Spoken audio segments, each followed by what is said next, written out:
Today on Twin Cam, we're going to be talking about Melody, the Metro that isn't that one.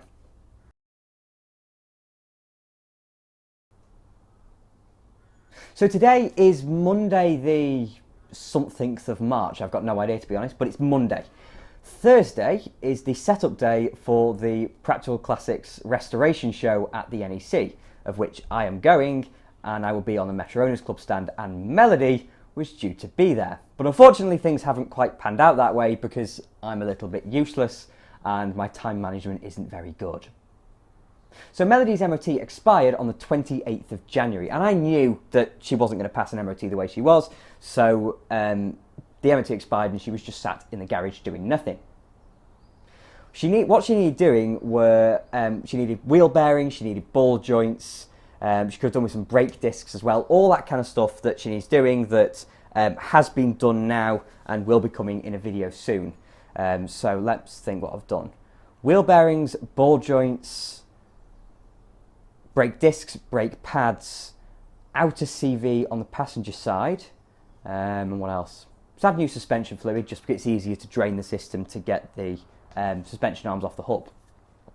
Anyway, this morning I took Melody for an MOT. Didn't do any recording because I'm really stuck for time here. So took Melody for an MOT, expecting her to maybe pass. There was nothing I knew about that she would necessarily have failed on, but she did fail. One of the issues was something I knew about straight away, which was as I was driving it down, the front driver's side brake caliper was binding. And binding quite badly actually, to the point where I'd driven like a mile down the road and I could smell the brake caliper and the car was veering to the right. So it's really quite binding. Unfortunately that might mean a new caliper or at least a rebuild of the existing calipers. So if you've got Austin Metro 4-pot vented disc type calipers, then let me know because I kind of need some. So that was an issue not caused by what I've done, what me and Connor have done, my friend Connor who's helped me do this stuff. But it's one of those things. I only noticed it this morning, so there we are. The other things are that one of the rear wheel bearings needs doing. Now, I did buy a full set of wheel bearings thinking I'd do all of them, but then time started to run out and we didn't have time to do the rears. We didn't even check the rears and we just hoped that it would pass the MOT. It didn't, it needs the rear wheel bearing doing. So the garage that I've taken it to is doing the rear wheel bearings. I've given them the wheel bearing kit. They're going to get on with that. And that should all be good. The other thing is that she needs a little bit of welding. Not very much. Some people, when I put the reveal video of that car out, or then put the problems video out, said that the car looks like a rust bucket, and it's not. It's actually really, really clean. All the rust you can see on the outside, genuinely, is surface rust. It's all completely solid, apart from in two places. On each side, there is a little, just coin-sized hole in the bottom of each of the sills. And it's only failed because they are within 30 centimetres of the rear subframe mounts. So fair enough, they need doing for an MOT. So essentially what all this means is that Melody has failed her MOT. She will have one soon enough, but despite all the efforts that Connor and I made last night to try and get this done, and I shall actually put in a photo now of the state of my garage, because it's still a mess from last night when we were trying to get Melody finished. So she's failed her MOT and she won't be at the NEC, unfortunately. So instead, this car is going to the NEC. So bit of a change of plan. I really wanted to take the new Metro to the NEC because it's a bit more of a project. And also it's a new car. I've had this car for nearly 5 years now, so the other one would be slightly better to take there. But without waffling anymore, this car is going to the NEC. So today on Twin Cam, we are going to get this car starting to get this car ready for the NEC, if you catch my drift. And the first thing we need to do is go and get some fuel. So, absolute disaster. But it's not the end of the world. This car is more than good enough. I love the sound of that exhaust, it's so good. It's not the end of the world. This car is still lovely. I just need to get it ready for the NEC, which it just isn't at the moment. So I'm going to need quite some effort to get this car ready, because to be honest, Melody was nowhere near ready, but I had a plan for her This car I don't have a plan for. We're going to have to very, very quickly get this car prepped, polished, all that kind of stuff, because it's filthy and it needs a lot doing to it to make it look kind of half decent. So here's to hoping I can get it looking not awful by the NEC.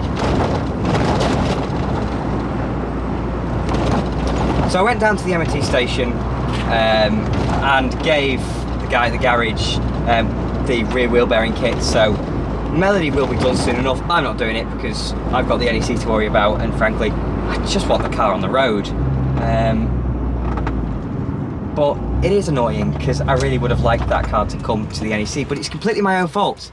If it would have been fixed sooner, then it would be there. If the MOT would have kind of happened when it needed to, it would be there, but it hasn't. So we've left it to the last minute and we've been stung as a result. So here's to hoping that I can get this car looking nice. So as we go and get fuel, as I'm about to get absolutely fleeced for petrol because fuel prices are ridiculous. Yeah, the other thing is that the speedometer isn't particularly happy on this car. It's fluctuating wildly, and I think the Speedo Drive might be on its way out.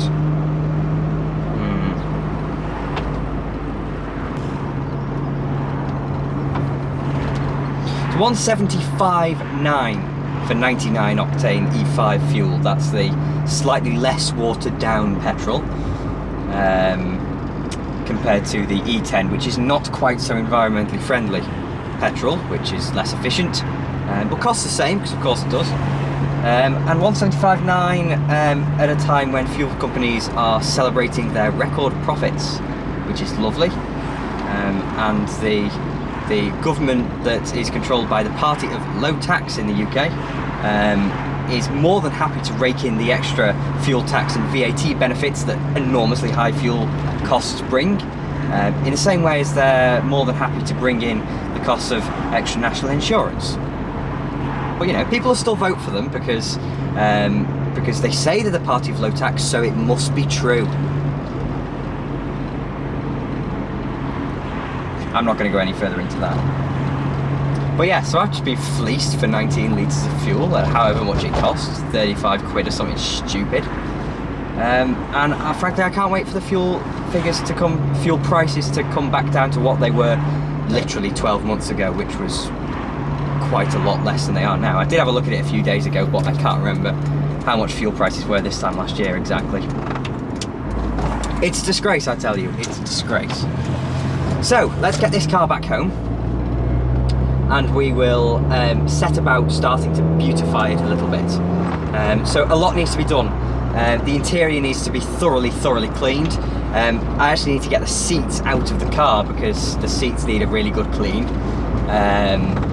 And of course the exterior needs going over, some trim gel on the bumpers, all this kind of stuff. It all needs doing.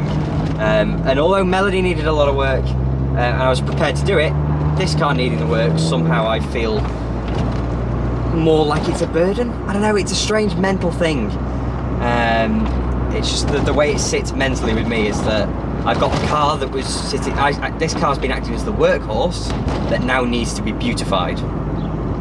If I would have known it needed to be beautified, I wouldn't have let it get in such a state in the first place. But here we are, let's just get it done. So, without further ado, let's actually get on with the point of the video. It's only taken 9 minutes. First to be cleaned are the wheels. Although the video on these didn't go up that long ago, these wheels have been on the car for about a year now. And thanks to a sticky brake caliper on this corner, it got quite hot and the paint's a bit wrecked. But it's the one in the sun, so it's the one I chose to video.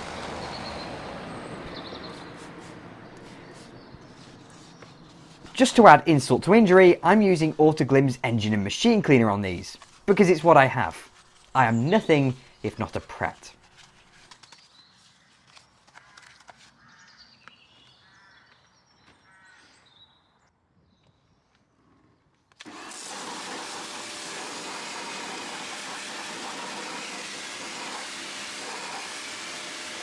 It took another going over, as you can see, on this wheel to get it cleaned, but eventually the wheels were all nice and sparkly again. I'm still utterly in love with these hubcaps.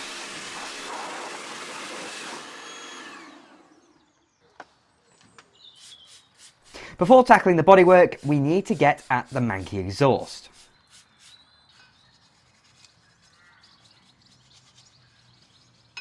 This thing is still ace. I'm convinced of it. And Melody's going to get one eventually, hopefully with a standard MG Metro slash cut style tip, because that design is one of the coolest ever.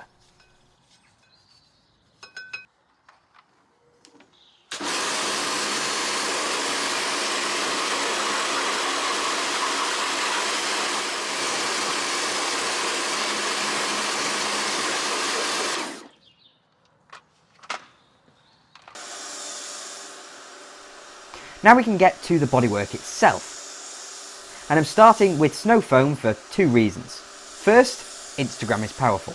And second, the car is so filthy it would just be a farce if I didn't.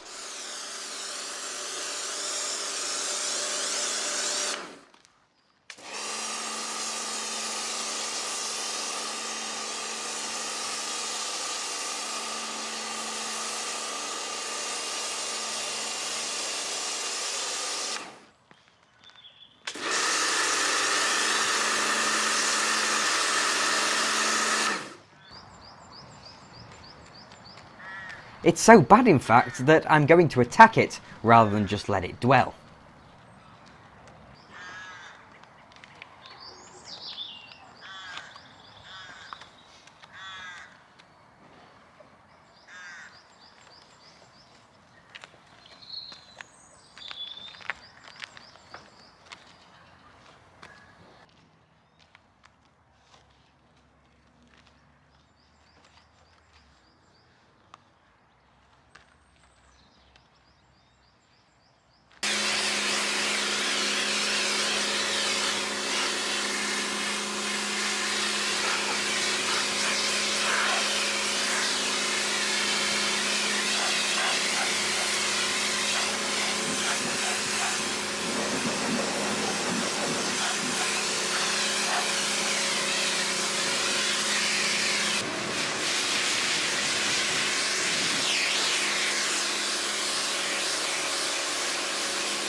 With the worst of the dirt off, we can move on to the main wash stage.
With the car now cleaned and with bits like the door sills attended to, we can get the car dried and leave it in the garage overnight. In the gloominess of the garage's artificial light, it actually looks pretty good. But there's a lot of stuff still to do, including polishing, trim gelling, more polishing, waxing, wet vacuuming and more. So tune in again tomorrow for more of watching some randomer cleaning his 30-year-old car on the internet. Top quality content, this.